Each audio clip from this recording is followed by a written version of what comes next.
మన రాయలసీమలో దేశీ విత్తనం మీద చాలా దృఢంగా పనిచేస్తున్న వాళ్ళల్లో చందోల్ కుమార్ రెడ్డి గారు.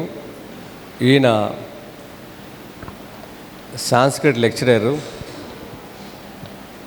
కుటుంబం మొత్తం సుభాష్ పాలేకర్ గారి కృషి వ్యవసాయం చేస్తూ పిల్లల్ని భాగస్వాములు చేశాడు కుటుంబాన్ని. ఇది చాలా గొప్ప విషయం. అంతేకాదు, ఆహార సంస్కృతి అంటే మనం పండించిన గింజల్ని ఎలా తినిపించాలి, ఎలా వండాలనే దాని మీద కూడా ఆయన మంచి మంచి శుభకార్యాలకి, ఇలాంటి కార్యక్రమాలకి ఆయన తోడ్పాటు ఉంటుంది. ఇది చాలా అవసరం. పండించే వాళ్ళ సంఖ్య పెరిగింది, దాన్ని ఏ రూపంలో తినిపించాలి, గంజి ఎలా వాడాలి అనేది ఎవరికీ తెలియదు. అలాంటి దాని మీద కూడా ఆయన పనిచేస్తున్నారు. నాకు ఒక 150 రకాల విత్తనాలు కూడా మనం పంపించారు ఖరీఫ్కి. ఆయన్ని మాట్లాడవలసిందిగా కోరుతున్నాను. అందరికీ నమస్కారం అండి. ముందుగా వేదిక మీద అలంకరించిన మా గురువు గారు విజయరామ్ గారికి, కార్యక్రమ నిర్వాహకులు సురేష్ నాయుడు గారికి, గ్రామ వాస్తవ్యులు, అలాగే కార్యక్రమానికి రకరకాల ప్రాంతాల నుంచి, ఆంధ్ర రాష్ట్రం, తెలంగాణ రాష్ట్రం నుంచి వచ్చిన రైతాంగానికి, కర్ణాటక నుంచి వచ్చారు, తమిళనాడు నుంచి ఒక రైతు వచ్చాడు. ఇక్కడ వచ్చింది తక్కువ స్థాయిలో, తక్కువ మొత్తంలో రైతులైనప్పటికీ మనం లైక్ మైండెడ్ పీపుల్ అనొచ్చు. ఏంటంటే కార్యక్రమానికి మొదలు కాకముందు సురేష్ నాయుడు గారు ర్యాలీగా వెళ్దామండి, మేము మా ఊరు మొత్తం చాటింపు వేయించాం, మైక్ తీసుకొని నేను మాట్లాడి పిలిపించాను, విజయరామ్ గారిని చూస్తేనా కార్యక్రమానికి ఇంకొంతమంది వస్తారేమో అని ర్యాలీగా వెళ్ళాం. ఆయన ఒక విద్యా సంస్థ అధినేత. ఏమాత్రం నామోషి పడక ఆయన మాట్లాడినటువంటి మాటల్లో, దయచేసి కార్యక్రమానికి రండి, మీకోసం కాకపోయినా మీ పిల్లల భవిష్యత్తు తరాల కోసమైనా సరే మంచి ఆహారం ఎలా పండించుకోవాలి, ఎలా వండుకొని తినాలి, ఎలా ఉంటుంది ఆ రుచి చూడడానికైనా మీరు రండి కార్యక్రమానికి అని చెప్పి మాతో పాటు మైక్ తీసుకొని ఆ స్పీకరు తగిలించుకొని వెళ్తూ ఉంటే వింటున్న నాకే కాస్త భావోద్వేగం కలిగింది. ఏంటంటే కొంత బాధితులైనటువంటి వాళ్ళకే బాధ్యత తెలుస్తుందంటారు. మేమందరం బాధితులు అయిన తర్వాత రైతుగా మారాను నేను విజయరామ్ గారి స్ఫూర్తితో. దానికంటే ముందు నా తొలి గురువు, ఆది దైవంగా చెప్పుకోవచ్చు పాలేకర్ గారి గురించి. ఒకే ఒక కార్యక్రమానికి అటెండ్ అయ్యాను తిరుపతిలో 2016లో. ఆ తర్వాత ప్రసంగాలు మొత్తం నేను విజయరామ్ గారి ప్రసంగాలే విన్నా. నేను ఈ స్టేజ్ మీద నిలబడ్డాను ఒక ప్రకృతి వ్యవసాయ రైతుగా మీ ముందుకొచ్చి మాటలు చెప్తున్నాను అంటే రెండు కారణాలు. విత్తనం ఒకటి కారణం, నవారా విత్తనం. రెండవది విజయరామ్ గారి ప్రసంగాలు. పాలేకర్ గారు మన రాష్ట్రం కాదు, మన భాష కాదు, కానీ ఆయన విషయాంశాలు చెప్పి వెళ్ళిపోయారు. నాకేంటంటే కార్యక్రమానికి సంబంధించి నేను అన్ని విషయాలు మాట్లాడతాను. మనం మాట్లాడాలనుకున్నటువంటి విషయాలు ఎక్కువగా ఉన్నప్పుడు ఏ విషయంతో మొదలు పెట్టాలి, ఏ విషయంతో ఎండ్ చేయాలనేటువంటిది తెలియదు. కాకపోతే గురుదేవులు యొక్క సాంగత్యం చాలా తక్కువ మంది కలుగుతుంది. వారి గురించి చెప్పేటువంటి అవకాశం చాలా అరుదుగా దొరుకుతుంది. అందుకని నేను పాలేకర్ గారి మొదలుకొని మన విజయరామ్ గారితో ఈ విషయాలన్నింటినీ కూడా నేను మీ ముందు ఉంచేటువంటి ప్రయత్నం చేస్తున్నా. హరిత విప్లవం వల్ల ఎంత నష్టం జరిగిందో అందరికీ తెలుసు. అయితే మొదటి రోజుల నుంచి, తొలి రోజుల నుంచి దాని నష్టాన్ని మనం గమనించవచ్చు. ఏదైనా ఒక మంచి విషయం ఉంది అని అంటే దాని వెనక చెడు విషయం జరుగుతున్నప్పుడు మంచి చెప్పేటువంటి వాళ్ళు చాలామందే ఉంటారు. హరిత విప్లవం వల్ల భవిష్యత్తు తరాలకి ఎంత నష్టం కలుగుతుందో సైంటిస్టులే రెండుగా విడిపోయి అప్పటి నుంచి చెప్తూ వచ్చారు. ఎవరి మాటలు వినలేదు మనం. అలాగే పాలేకర్ గారు చదువుకున్నది అగ్రికల్చర్ BSc. ఆయన పుస్తకాల్లో చదువుకున్నటువంటి చదువు వేరుగా ఉంది. ఇంటికి వెళ్ళిన తర్వాత వాళ్ళ అమ్మా నాన్న, చుట్టుపక్కల రైతులు చేస్తున్నటువంటి వ్యవసాయం వేరుగా ఉంది. ఆయన కలిగినటువంటి కన్ఫ్యూజన్ సహజంగానే కలుగుతుంది. ఇప్పుడు పుస్తకాల్లో ఉన్నటువంటి చదువు నిజమా, మన పూర్వీకులు చేస్తున్నటువంటి వ్యవసాయం నిజమా? ఆయనకి ఒక ఒక ఒక విషయానికి అంచనాకు రావడానికి చాలా సంవత్సరాలు పట్టింది. అంచనాకు వచ్చి మన పూర్వీకులు చేస్తున్నటువంటి వ్యవసాయంలో కొన్ని పొరపాట్లు ఉన్నాయి, వాటిని నోట్ చేసుకున్నాడు. దానితో పాటు ఇప్పుడు జరుగుతున్నటువంటి పుస్తకాల్లో ఉన్నటువంటి విషయంలో ఉన్నటువంటి ప్రధాన లోపాన్ని తీసుకున్నాడు. పుస్తకాల్లో ఉన్నటువంటి విషయాలన్నీ కూడా మన దేశంలో జరుగుతున్నటువంటి వ్యవసాయ విధానం కానే కాదు, విదేశాల్లో జరుగుతున్నటువంటి రసాయన వ్యవసాయం పుస్తకాల్లో ఉంది. చాలామందికి తెలిసే ఉంటుంది. కెమికల్ ఫార్మింగ్ పూర్తిగా కూడా అమెరికా లాంటి పాశ్చాత్య దేశాల్లో ప్రారంభమైంది. ఇప్పుడు మన వాళ్ళు ఆర్గానిక్ ఫార్మింగ్ అంటున్నారు, బయోకెమికల్, బయో ఫెర్టిలైజర్. ఇది యూరోప్ కంట్రీల్లో చేస్తున్నటువంటి ఫార్మింగ్. మళ్ళీ మన దేశంలో జరుగుతున్నటువంటి అనాదిగా జరుగుతున్నటువంటి వ్యవసాయం ఏంటి అంటే ఆధ్యాత్మిక వ్యవసాయం. ఇది నోట్ చేసుకున్నాడు. ఏంటి ఆధ్యాత్మిక వ్యవసాయం అంటే ఆవుతో చేసేటువంటి వ్యవసాయం, నందులతో చేసేటువంటి వ్యవసాయం. మొట్టమొదటిసారిగా నాకు నా మనసులో నాటుకుపోయినటువంటి విషయం పాలేకర్ గారి మాటల్లో, దేశవాళీ ఆవే నిజమైనటువంటి ఆవు, దేశవాళీ ఆవుతో నందులతో చేసేటువంటి వ్యవసాయమే నిజమైనటువంటి వ్యవసాయం. నా చిన్నతనంలో మాకు ఆవులు ఉన్నాయి, ఎద్దులు ఉన్నాయి, ఎద్దుల బండి ఉంది. 20 సంవత్సరాల వరకు, 21 సంవత్సరం డిగ్రీ పాస్ అయ్యేంత వరకు నేను హాస్పిటల్కి వెళ్ళినటువంటి వాడిని కాదు. ఆ ఆవులతో నందులతోనే సాంగత్యం, ఏ జబ్బులు లేవు. కెమికల్ ఫార్మింగ్ అంటే తెలియదు. మా నాన్న కాస్త చదువు తక్కువ, అదొక అడ్వాంటేజ్ అయింది. ఈ రసాయన వ్యవసాయం ఆయనకి ఎక్కలేదు. రసాయనాలు వేస్తే రే బలం ఎక్కువైపోయి పంట రాదురా అంటాడు. ఇది 21 సంవత్సరాలు పూర్తయింది. అప్పటి కరువు మీకు తెలుసు, చిత్తూరు జిల్లాలో కొన్ని మండలాలు పూర్తిగా అనంతపురం జిల్లా కంటే ఎక్కువ కరువు మండలాలు. బంగారుపల్లి మండలం మాది, పూర్తిగా మెట్ట పొలాలు. వర్షాధారంగా వేరుశనగ పండించుకోవాలి. మాకు 3 ఎకరాలు వేరుశనగ పంట ఎలా ఉంటుందంటే ఇంటికి కావాల్సిన పప్పు ధాన్యాలన్నీ, ఒక వరి తప్ప ధాన్యాలన్నీ అందులోనే పండించుకునేటువంటి వాళ్ళం. వర్షాధారంగానే పండేటువంటివి. వరి కూడా బైరొడ్లు జల్లేటువంటి వాళ్ళం. ఈ మొత్తం నాకు ఈ 3 రోజులు పాలేకర్ గారి కార్యక్రమాలు 3 రోజులు కూడా పూర్తిగా ఆ తొలి రోజుల్లో జరిగినటువంటి స్ఫురణకు వచ్చింది. అంటే కళ్ళకు కనపడ్డాయి. అప్పటి వరకు రసాయన వ్యవసాయం వల్ల నష్టమని కొంతమంది మాత్రమే చెప్తూ వచ్చారు. మరి ఏ వ్యవసాయం చేయాలి అని అంటే ఒకే ఒక వ్యక్తి దేశమంతా తిరిగి విన్నా వినకపోయినా కార్యక్రమాలు ఏర్పాటు చేసి బతిమలాడుకొని మరి ఆయన చెప్పుకుంటూ వచ్చారు. రసాయన వ్యవసాయం వల్ల నష్టం చెప్తూ మన పూర్వీకులు చేసినటువంటి వ్యవసాయం, అందులో ఉన్నటువంటి పొరపాట్లను సరిచేస్తూ ఒక శాస్త్రీయ కోణంలో ఆలోచించి ప్రతిదానికి ఒక సైంటిఫిక్ రీజన్ చెప్పి జీవామృతం ఇలా తయారు చేసుకోవాలి, వర్మీ కంపోస్ట్ మంచిది కాదు. మనం ఆవులు ఉన్నటువంటి వాళ్ళందరూ కూడా ఒక ఈ ఎరువుని ఎలా తయారు చేసేటువంటి వాళ్ళంటే దెబ్బ చేసేటువంటి వాళ్ళం.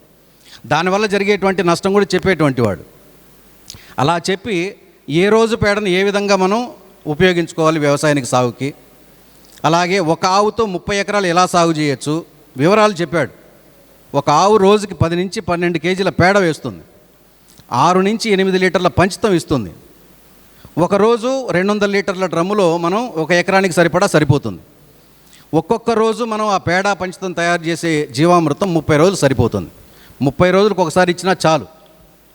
అప్పటి వరకు కెమికల్ వేసి పాడు చేసినటువంటి పొలం కూడా బాగవుతుంది అని చెప్పుకుంటూ వచ్చారు.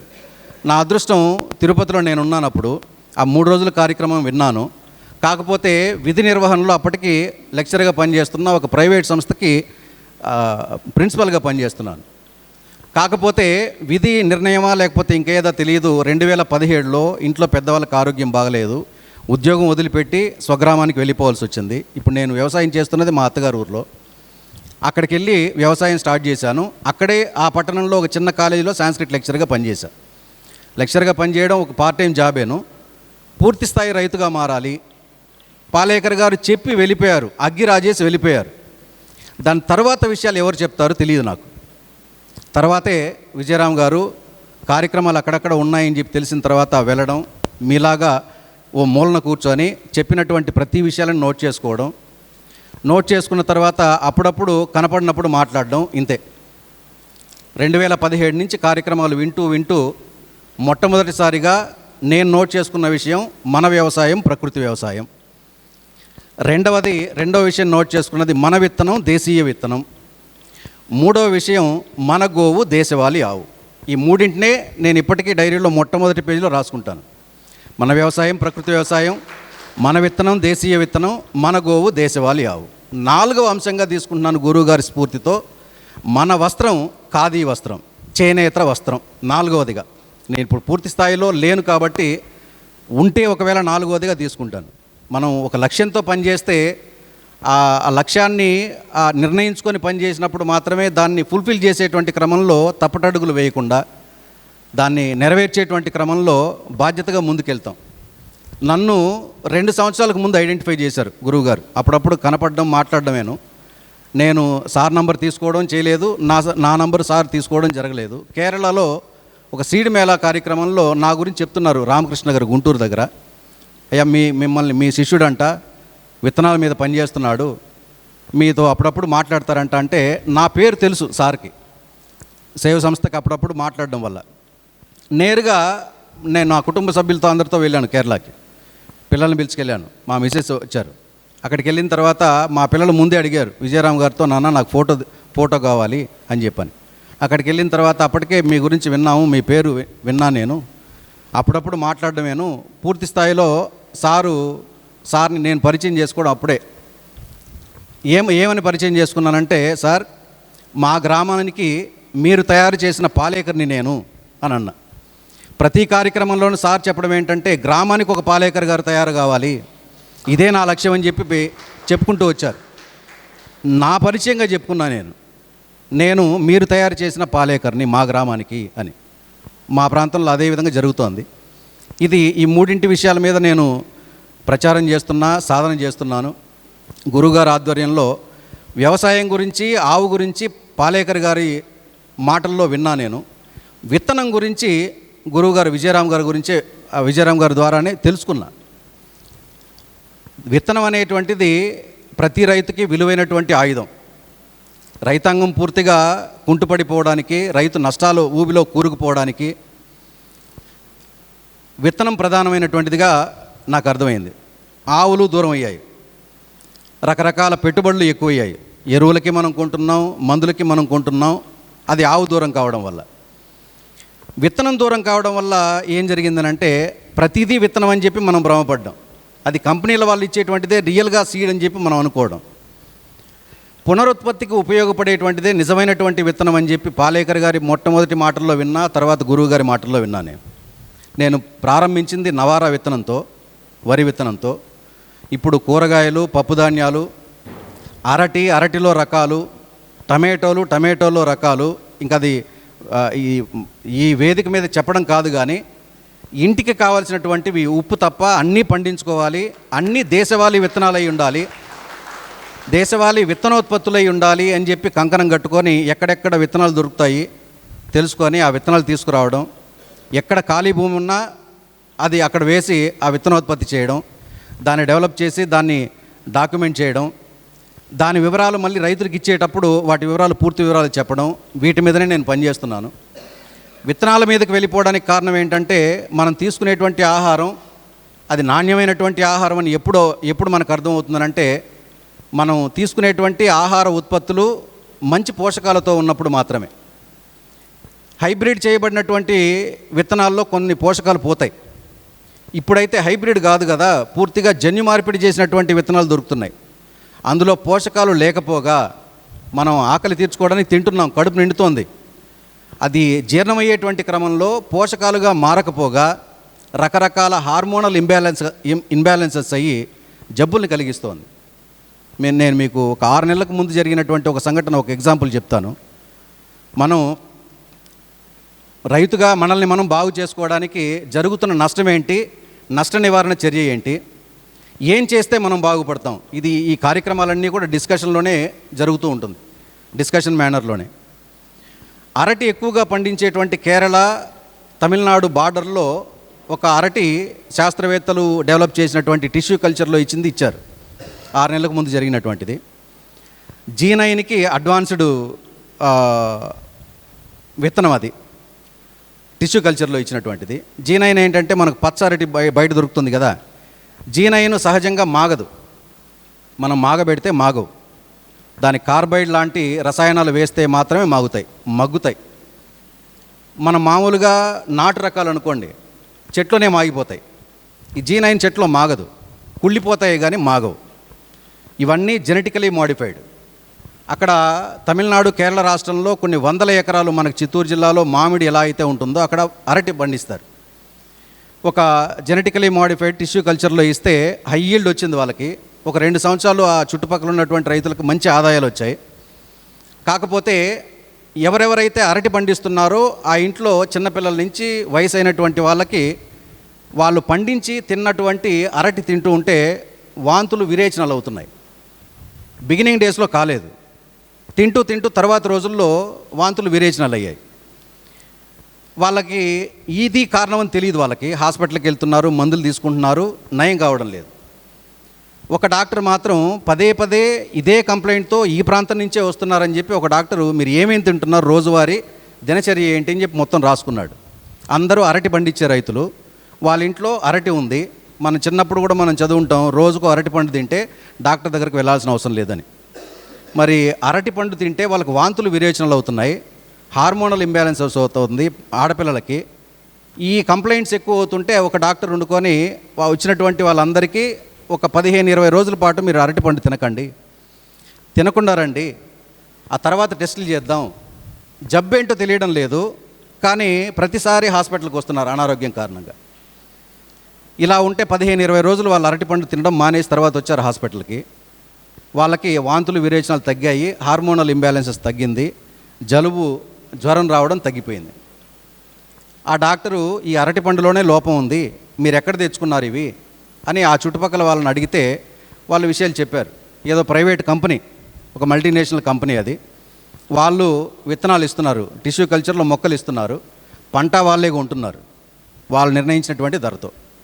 ఇప్పుడు జరుగుతున్నటువంటిది మొత్తం అదే. మళ్ళీ మనం ప్రతి కార్యక్రమంలోనూ అది చెప్పాల్సిన అవసరం లేదు. విత్తనం వాళ్ళదే, ఎరువులు వాళ్ళవే, మందులు వాళ్ళవే, ధర నిర్ణయించేది వాళ్ళే. భూమికి యజమాని మనం, వాళ్ళ దగ్గర కూలి పని మనం చేయాలి. ఇదే వ్యవస్థ నడుస్తోంది. ఇది మనం ఎన్ని సభల్లో చెప్పినా దానివల్ల ప్రయోజనం లేదు, రైతులుగా మనం మారడం తప్ప. ఇప్పుడు వాళ్ళు చూడండి, ఒక జెనెటికలీ మోడిఫైడ్, జన్యు మార్పిడి చేయబడినటువంటిది, ఒక సైంటిస్ట్ దాని గురించి వివరాలు రాబట్టాడు. ఏ ఏ జన్యువులు అందులో చేర్చారు అని అంటే, బొద్దింకలు ఉన్నాయి కదా, బొద్దింకల యొక్క జన్యువులు, ఇంకొన్ని భూమి లోపల విషకీటకాల యొక్క జన్యువులు అరటిలో చేర్చారు. బొద్దింకలు మనం తింటామా? కీటకాలు, విషకీటకాలు మనం తింటామా? మనం చూడండి, బ్రెయిన్ మెమరీ అని ఉంటుంది ఒకటి, అది అనేక విషయాలని అప్పటికప్పుడు జ్ఞప్తికి తెస్తుంది. జీన్ మెమరీ అని ఉంటుంది, జెనెటిక్ మెమరీ. జెనెటిక్ మెమరీ ఏంటంటే మన పూర్వీకులు ఏం తిన్నారు అది మాత్రం తింటేనే నీకు తినాలనిపిస్తుంది. ఈ జెనెటిక్ మెమరీ ఏం చేస్తుందంటే వాళ్ళకి ఇష్టం లేదు అయినా తిన్నారు. మనం కొన్ని రకాల పదార్థాలు, మనవి కాని ఆహార పదార్థాలు మనం తింటూ ఉంటే అది ఎంత రుచిగా ఉన్నా, ఆయా ప్రాంతాల్లో ఎంత బాగా తిన్నా మన శరీరం తీసుకోదు. మనం తింటున్నప్పుడు మళ్ళీ రివర్స్ వస్తుంది. అది జెనెటిక్ మెమరీ. ఇలాంటి జెనెటిక్ మెమరీకి అర్థమవుతుంది మనం తినాల్సిన ఆహారం ఏంది, తినకూడనటువంటి ఆహారం ఏంది. ఇది మనం ప్రాంతాల వారీగా ఈ ఆహారపు అలవాట్లే ఉంటున్నాయి అని అంటే దానికి కారణాలు అవే. రాయలసీమ ప్రాంతంలో మనం ఉదయం ఇందాక అన్న చెప్పాడు చెద్దన్నం ఎంతమంది తింటున్నారనేసి. చెద్దన్నం చాలా శ్రేష్టమైనటువంటి ఆహారం. నేను చెద్దన్నం తిని పొలంలోకి వెళ్తేనే సాయంత్రం వరకు పని చేయగలం. ఇడ్లీలు దోశలు తింటే సాయంత్రం వరకు ఉండలేం. తిన్న 10 నిమిషాల నుంచి విపరీతమైన దాహం వేస్తుంది, 12 గంటలకే ఒళ్ళు అదురొస్తుంది, మళ్ళీ వెళ్ళి ఏదో ఒకటి తినాలి. కాబట్టి మన లోకల్ ఫుడ్ అది. మధ్యాహ్నం రాగి సంగటి, అలాగే వేరుశనగ చట్నీ మన ప్రాంతంలో ఉన్నటువంటిది. దానికి మిగిలింది ఆకుకూరలో రకరకాలుగా మనం తింటూ ఉంటాం. సాయంత్రం అయితే వరెన్నం, అది మిగిలినటువంటిది ఉదయం చెద్దన్నంగా తింటున్నాం. మన దినచర్య ఇది. ఇదే మనం తీసుకునేటువంటి ఆహారం. మా అమ్మా నాన్నలు ఏం తిన్నారో, వాళ్ళ అమ్మా నాన్నలు ఏం తిన్నారో, ఇది జెనెటిక్ హిస్టరీగా నాకు పనిచేస్తుంది.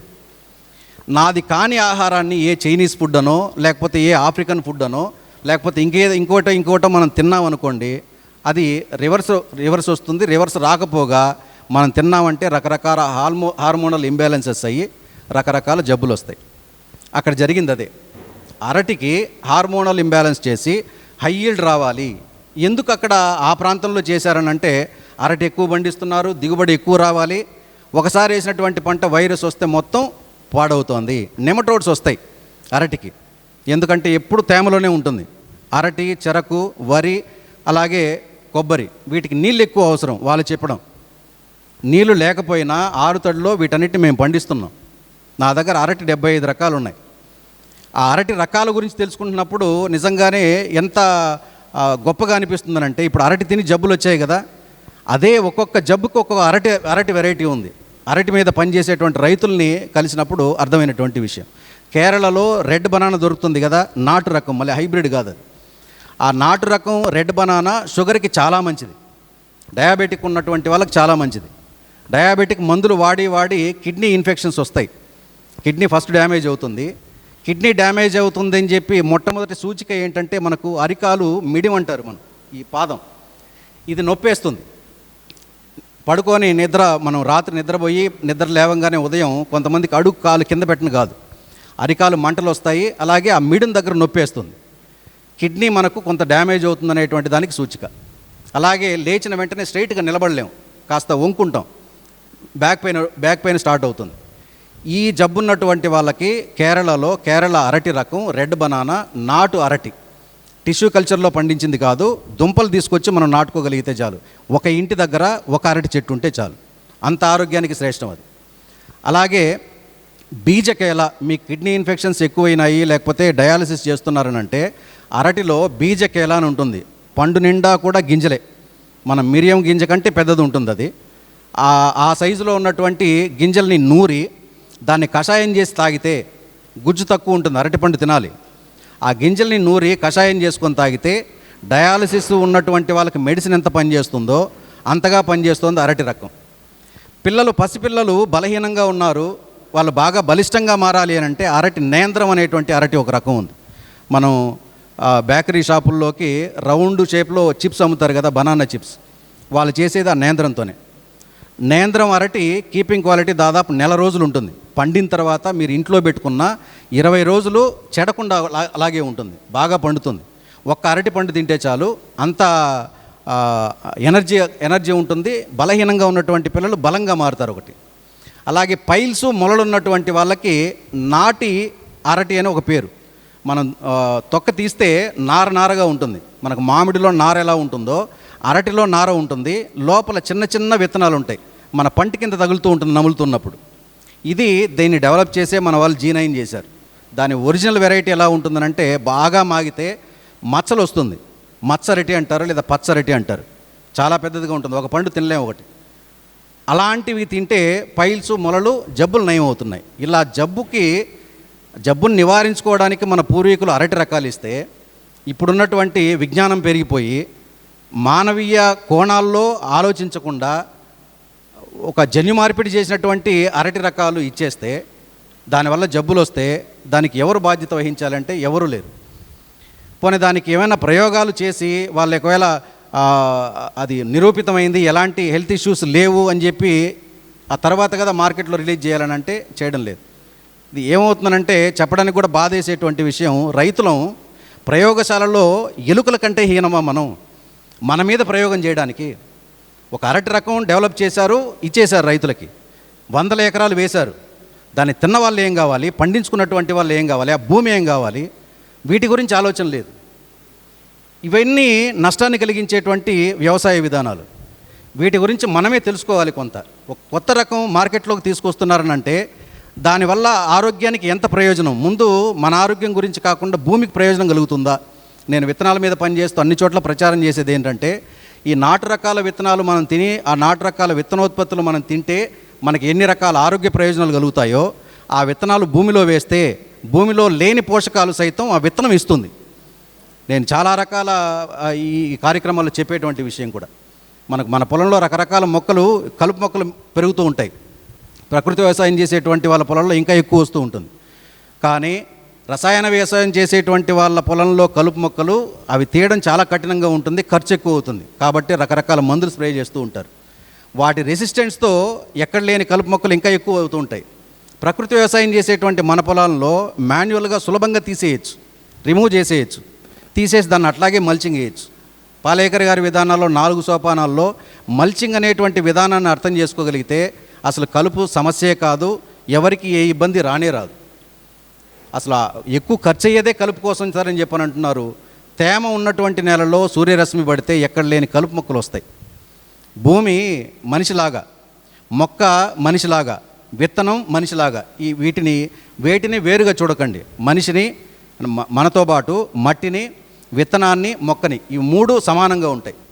తనలో లేనటువంటి పోషకాలని మన శరీరం, ఇప్పుడు ఒకవేళ మధ్యాహ్నం భోజనం ఆలస్యమైందనుకోండి, ఆకలేస్తుంది, మన శరీరంలో ఉన్నటువంటి ఫ్యాటు మొత్తం కూడా కరుగుతుంది, ఎనర్జీగా మారుతుంది.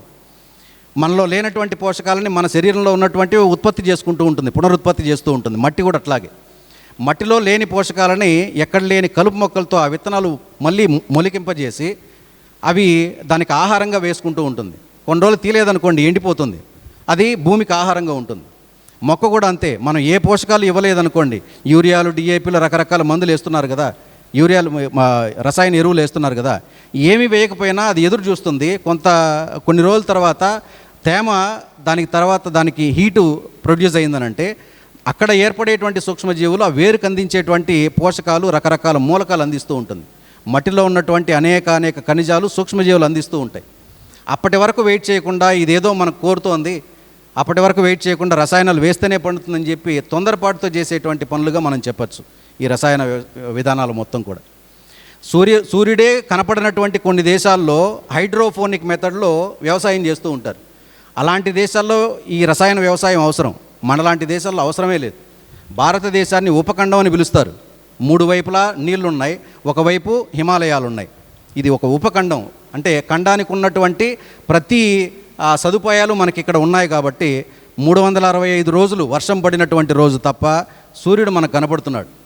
సూర్యభగవానుడు ఉన్నంత వరకు ప్రతిదీ మనం ఔషధంగా మనం పండించుకోవచ్చు. మన పొలంలో ప్రతిదీ ఔషధంగా పండించుకోవచ్చు. ఆ ఔషధ గుణాలు ఉన్నటువంటివి ఒక్క దేశీ విత్తనాలతో మాత్రమే. అందులో మనం వేసేటువంటి ఎరువులు దేశవాళీ ఆవుకి సంబంధించినటువంటి గోమయం, గోపంచతం, అలాగే పాలు, మజ్జిగ, నెయ్యి, దీన్నే పంచగవ్యలు అంటున్నాం. వీటిని ఉపయోగించి చేసేటువంటి వ్యవసాయంలో ఏ రైతుకి ఎలాంటి కష్టాలు లేవు. ఈ విధానాన్ని అర్థం చేసుకోకుండా ఇప్పుడు కెమికల్ ఫార్మింగ్ని, ఇలాగే సుభాష్ పాలేకర్ కృషిని పక్కన పోల్చుకునేటువంటి వాళ్ళు చాలామందే ఉన్నారు. మేము యూరియాలు వేస్తున్నామండి, యూరియాకి ఆల్టర్నేట్ ఏంటి మీ విధానంలో అంటున్నారు. యూరియానే సరైంది కాదు. యూరియాలో ఏముందంటే నత్రజని ఒక రసాయనం రూపంలో ఇస్తున్నాం. నత్రజని మూలకం ఏంటి అని అంటే గాలిలో 70% నత్రజని ఉంటుంది. దానికి సూర్యరశ్మి తోడైతే ఒక మొక్కకు కావాల్సినటువంటి నత్రజని మొక్కే తయారు చేసుకోగలదు. పత్రహరితం అంటున్నాం దాన్ని. మనం వేసేటువంటి యూరియాలు ఈ రసాయన వల్ల ఏమవుతుందంటే రసాయన చర్య జరిగి ఎక్కడ లేని విషం ఆ మొక్కే భూమికి ఇచ్చి వెళ్ళిపోతుంది. వరి ఉదాహరణకు చెప్తాను మీకు. 14 రోజుల తర్వాత నారుమడిలో యూరియాలు వేస్తారు. ఆ తర్వాత నారు 20 రోజులకో ఒక నెల రోజులకో నారు పీకుతారు. పీకి నాటుతారు. నాటిన తర్వాత కుదురుకోవడానికి మళ్ళీ యూరియాలు వేస్తారు. ఆ తర్వాత నెల తర్వాత కలుపు తీస్తారు. కలుపు తీయడానికి ముందే కలుపు మందులు జల్లుతారు. నెల తర్వాత కలుపు జల్లి డిఏపీలు, రకరకాల కాంప్లెక్స్ ఎరువులు వేస్తున్నారు. ఆ తర్వాత 2 నెలలకి హార్వెస్ట్ చేస్తున్నారు. ఇన్ని రకాల రసాయనాలు ఆ మొక్క ఏం చేస్తుందనంటే మొత్తం పీల్చుకుంటుంది. వరి మొక్క పంట అయిపోయిందనంటే పూర్తిగా ఎండిపోతుంది కదా. అప్పటి వరకు పీల్చుకున్న రసాయనం అంతా దేనికి ఇచ్చింది? భూమిలోకే ఇచ్చింది. మనం ఇచ్చినటువంటి ఏదైతే రసాయన మందులు ఉన్నాయో, రసాయన ఎరువులు ఉన్నాయో దానికి 10 రెట్లు ఆ మొక్క ఏం చేస్తుందంటే భూమిలోకి ఇచ్చి వెళ్ళిపోతుంది. అలాంటి పొలాల్లో కలుపు మొక్కలు కూడా బతకడం లేదు ఇప్పుడు. అంతగా జరగాల్సినటువంటి నష్టం జరిగింది. అదే సహజ పద్ధతిలో జరిగేటువంటి వ్యవసాయంలో ఆ మొక్క మట్టిలో ఉన్నటువంటి మూలకాలని, ఖనిజాలని మొత్తం తీసుకుంటోంది సూక్ష్మజీవుల ద్వారా. మనం జీవామృతం, పాలేకర్ గారి కృషిలో జీవామృతమే ఎక్కువగా ఎందుకు ఇమ్మన్నామంటే తడి భూమిలో ఆ సూక్ష్మజీవులు మాత్రమే అందులో ఉన్నాయి. మనకు భూమిలో తక్కువైనటువంటి సూక్ష్మజీవుల్ని ఫర్మెంటేషన్ మెథడ్ పులియబెట్టి మనం ఏం చేస్తున్నామంటే భూమికి ఇస్తున్నాం. ఆ సూక్ష్మజీవులు ఏం చేస్తాయి? పైన ఉన్నటువంటి వాటికి ఆహారంగా ఉన్నటువంటి వ్యర్థాలన్నింటినీ తింటాయి. వాటి వ్యర్థాలను ఏం చేస్తాయనంటే లోపల ఉన్నటువంటి వానపాములు పైకి వచ్చి వాటి వ్యర్థాలు తింటాయి. ఈ మధ్యలో దాదాపు 14-15 అడుగుల లోపల ఉన్నటువంటి ఖనిజాలని వానపాములు మొక్కకిచ్చి వెళ్తూ ఉంటాయి. ఇది సహజంగా జరిగేటువంటిది. అదే పొడి నేలలు అనుకోండి, మనం ఘనజీవామృతం ఇస్తాం. టైప్ 1 ఘనజీవామృతం కావచ్చు, టైప్ 2 ఘనజీవామృతం కావచ్చు. మల్చింగ్ ఇస్తున్నాం. ఈ మల్చింగ్గా ఉన్నటువంటి ఈ ఎండిపోయినటువంటివి అన్నీ కూడా జీవం కోల్పోయినటువంటివి మల్చింగ్గా ఇవ్వడం వల్ల చెదలు మొట్టమొదటిసారిగా తింటాయి. చెదలు తిన్నటువంటి వ్యర్థాలని సూక్ష్మజీవులు తింటాయి. సూక్ష్మజీవులు తిన్నటువంటి వ్యర్థాలను వానపాములు తింటాయి. ఈలోపు ఈ సూక్ష్మజీవులు ప్రతి గంటకి రెట్టింపు అవుతూ ఉంటుంది. ఈ సూక్ష్మజీవులన్నీ కూడా మొక్కకు కావాల్సినటువంటి పోషకాలన్నింటినీ అందిస్తూ ఉంటుంది. సూక్ష్మజీవులు వాటికి కావాల్సినటువంటి ఆహారం, నివాసం ఈ మొక్కలలో ఉన్నటువంటి వేర్లు. మీరు ఏ చెట్టు అయినా సరే వేరుతో పాటు చెట్టును పెరకండి. ఆ వేరును బాగా పరిశీలనగా గమనిస్తే వేరు దగ్గర ప్రతి మొక్కకి ఏదైనా కావచ్చు కాక, వరి కావచ్చు, కూరగాయలు కావచ్చు, కలుపు మొక్క కూడా కావచ్చు, గనుపులు ఉంటాయి, చిన్న చిన్న గనుపులు. అవి ఏంటంటే ఆకుల నుంచి తీసుకున్నటువంటి ఆ రసాయనాన్ని, ఆకుల నుంచి తీసుకున్నటువంటి గాలి నుంచి, సూర్యరశ్మి నుంచి తీసుకున్నటువంటి ఆ నత్రజని, మిగిలినటువంటి అన్ని మూలకాలని ఇది షుగర్స్ ద్వారా రిలీజ్ అవుతూ ఉంటుంది. ఆ షుగర్సు ఈ సూక్ష్మజీవులకు ఆహారం. ఆ ఆహారం ఉన్నంత వరకు ఏమవుతుందనంటే ఇవి రెట్టింపు అవుతూ ఉంటాయి. భూమిలో ఉన్నటువంటి పోషకాలన్నింటినీ కూడా మనకు అందిస్తూ ఉంటుంది. భూమిలో ఇనుము ఉంటుంది, ఐరన్ మనకు అవసరం. భూమిలో కాల్షియం ఉంటుంది, కాల్షియం మనకు అవసరం. అనేక రకాల జింక్ ఉంటుంది, అనేక రకాల పోషకాలు మనిషికి అవసరం. ఇవి ఏవీ లేకుండా రసాయనాలు మాత్రమే ఇవ్వడం వల్ల మనం ఏం చేస్తున్నాం అంటే హాస్పిటల్కి వెళ్ళి ఏ జబ్బైనా మీరు వెళ్ళండి, కాల్షియం లేకుండా మనకు ప్రిస్క్రిప్షన్లో మందులు ఉండవు. అలాగే మల్టీవిటమిన్ లేకుండా ఏ జ్వరానికి ఉండదు. అలాగే దాంతోపాటు యాంటీబయాటిక్ లేకుండా ఏ డాక్టరు ప్రిస్క్రిప్షన్ ఉండదు. ఈ విధంగా ఉన్నటువంటి ఆహారం మనం తినడం వల్ల అనేక అనారోగ్యాలకు మనం పాలవుతూ ఉంటాం. కాబట్టి మనం చేసేటువంటి వ్యవసాయం అత్యున్నతమైనటువంటి వ్యవసాయం సుభాష్ పాలేకర్ కృషి. నాకు నేనుగా దీన్ని బియాండ్ ఫార్మింగ్ అంటాను. నేను వ్యవసాయం కాదు, వ్యవసాయానికి మించి అంటాను. ఎందుకంటే ఒక రైతుగా అనేక జీవరాశుల్ని మనం పెంచి పోషిస్తూ ఉన్నాం. కంటికి కనపడినటువంటి సూక్ష్మజీవుల నుంచి మనకు కనపడేటువంటి పక్షులు, జంతువులు, లేకపోతే మన మానవాళి సమూహం మొత్తం కూడా. మరి ఇలాంటి వ్యవసాయం చేస్తున్నప్పుడు దాన్ని బియాండ్ ఫార్మింగ్ అని అనవచ్చు. దాంతోపాటు ఎక్కువ పోషకాలు ఉన్నటువంటి విత్తనాలు మనకి ఇప్పటికే అందుబాటులో ఉన్నాయి, చాలా అంతరించిపోయినప్పటికీ. వరిలో నేను సాయంత్రం గురుగారి ద్వారా ఈరోజు 12 రకాల వరి రకాలు తీసుకొచ్చాను, ఒక్కొక్క రైతుకి 1/2 కేజీ ఇవ్వాలని. ఇప్పటికీ ఐకార్ ఢిల్లీలో ఉంది, అది వ్యవసాయ విశ్వవిద్యాలయం. అది 1,20,000 రకాల వరి రకాలు, దేశీయ రకాలు వాళ్ళ దగ్గర డాక్యుమెంటేషన్ ఉంది, కానీ విత్తనాలు లేవు వాళ్ళ దగ్గర. ఆర్హెచ్ రిచారియా అనేటువంటి ఒక సైంటిస్టు బిగినింగ్ డేస్లో 1965 మనకు గ్రీన్ రెవల్యూషన్ స్టార్ట్ అయితే ఆయన 2 లక్షల రకాల వరి విత్తనాలను సేకరించి రైతులకు ఇచ్చేటువంటి వాడంట. ఏ ల్యాండ్లో, మిడ్ ల్యాండ్లో ఏవేవి పండేటువంటివి, లో ల్యాండ్లో ఏవి పండేవి, అలాగే హై ల్యాండ్లో ఏవి పండేటువంటివి, మెట్ట పొలాల్లో ఏవి పండేటువంటివి, ఏ వరి రకాల్లో ఎలాంటి పోషకాలు ఉన్నాయి, ఏ సీజన్లో ఏ వరి రకాలు పండించుకోవాలని చెప్పి ఒక సైంటిస్ట్ చెప్పేటువంటి వాడు. కానీ ఆయన లేడు. ఆయన చెప్పినటువంటి మాటల్ని అక్కడున్నటువంటి సైంటిస్టులు పెద్దగా పట్టించుకోలేదు. అప్పుడు జరిగినటువంటి సైన్స్ పాలిటిక్స్లో పూర్తిగా ఆయన కుంగిపోయి ఆ విత్తనాలని వదిలిపెట్టేశారు. అక్కడున్నటువంటి వాళ్ళు దాన్ని జాగ్రత్త చేయకుండా వదిలిపెట్టేశారు. అయినా ఇప్పటికీ దాదాపు 4,000 నుంచి 5,000 రకాలు ఉన్నాయంటారు మన దేశం మొత్తం మీద. వాటిని మనం తీసుకొని జాగ్రత్త చేసి మనం పండించుకొని ఆ విత్తనాలని భావితరాలకు ఇవ్వగలిగితే మనం ఇచ్చేటువంటి గొప్ప ఆస్తి విత్తనం మాత్రమే అవుతుంది. ఇది మనం చేయగలిగితే చాలు. ఒక రైతుగా కనీసం ఒక 4 రకాల విత్తనాలు కూడా దాచకపోతే మనం ఎలాంటి ఆహారం తింటున్నాం, ఎలాంటి ఆహారం భవిష్యత్తు భావి పౌరులకు ఇస్తామనేటువంటిది మనం ఆలోచించాలి. విత్తనాల గురించి ఇంకాస్త నేను లంచ్ అయిన తర్వాత వివరంగా మాట్లాడతాను. థ్యాంక్ యూ అండి. మరిన్ని అప్డేట్స్ కోసం బ్యాక్ టు రూట్స్ యూట్యూబ్ ఛానల్ని సబ్స్క్రైబ్ చేసుకోండి.